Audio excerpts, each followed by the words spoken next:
Peace and blessings. Happy Wednesday. Dharma Shakti here. It is great to be with you. I just want to drop you a little video and share some Wednesday wisdom.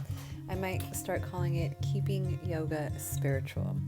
So in addition to the motivational coaching that I do, I'm a yoga teacher. I know most of you know that. And I know that most of you know I have a passion for keeping yoga spiritual.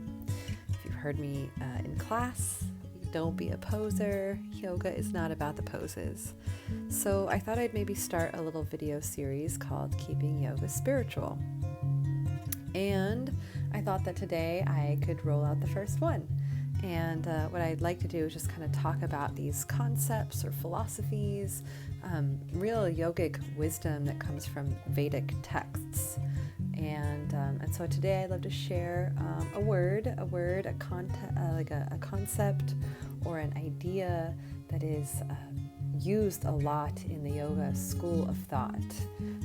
There are 6 main schools of thought within Vedic culture. They are the Darshans, the 6 schools of thought. Yoga is one of those schools of thought. And then you have Sankhya, you have Mimamsa, I don't remember all of them off the top of my head, but those are some of them.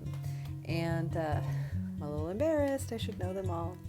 Anyways, we're going to talk about acceptance today and non-attachment. Really, we're going to talk more about non-attachment rather than acceptance.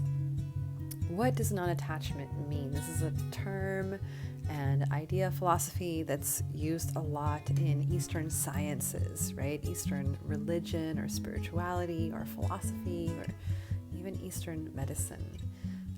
This idea of non-attachment.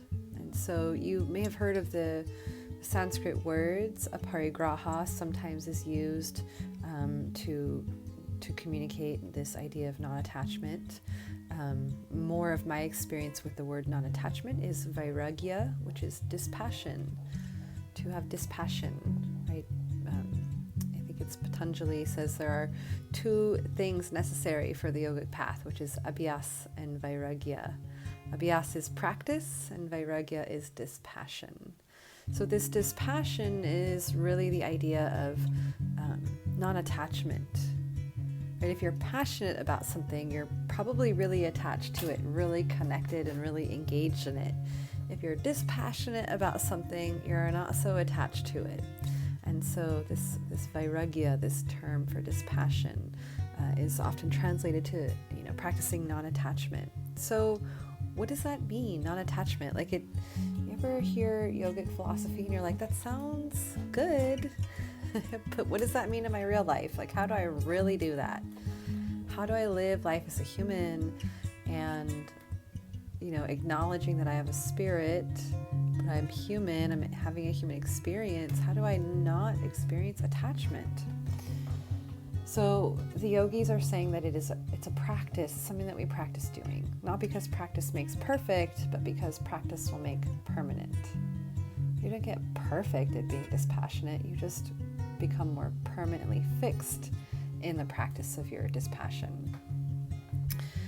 So really non-attachment and dispassion. I'd love for you to have this be your biggest takeaway.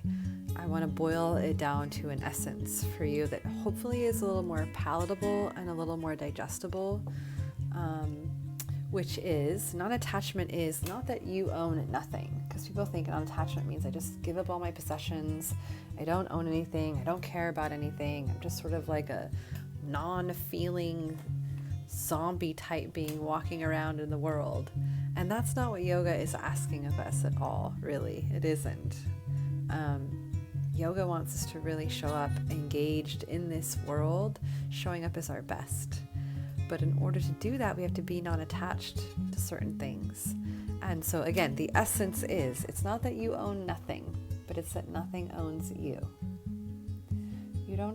It's not that you don't own anything, right? It's that nothing owns you, right? You may have to own that something was your fault, but the fact that it was your fault and that conflict happened doesn't have ownership over you. It doesn't have ownership over your world. It doesn't have ownership over your reality.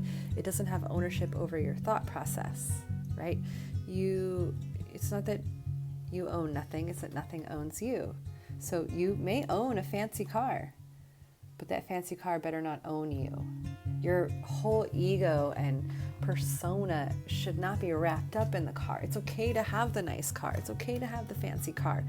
But if it owns you in a way where you're not at peace about it, it's causing some kind of stress or disturbance in the mind, that thing owns you. And so non-attachment is living in a way where nothing owns you. Nothing owns you. You're not so attached or so passionate about something that it just takes over your life, or you become obsessed, whether it's a good thing or a bad thing. I'm running out of light here, so I want to finish up this video. So it's not that you own nothing, it's that nothing owns you. I think really this is the essence of non-attachment. Nothing owns you, right? So my past doesn't own me, right? My challenges, my daily challenges, they don't own me. I owned them. I'm like, I got this. This is my challenge. I'm standing on top of it. I'm not going to be buried by it.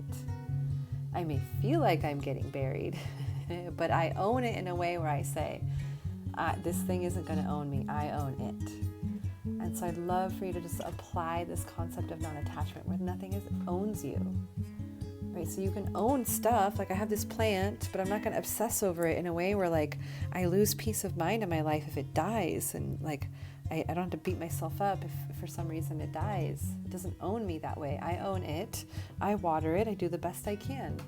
I do my best to keep it alive, right? But it doesn't own me in the sense that it gets all my attention, or that it gets all my energy, or it gets all my love, or it gets all my loyalty, right? What is getting your loyalty that isn't serving you?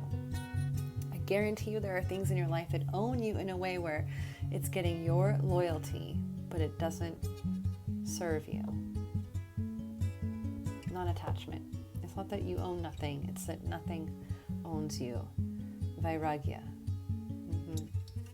All right.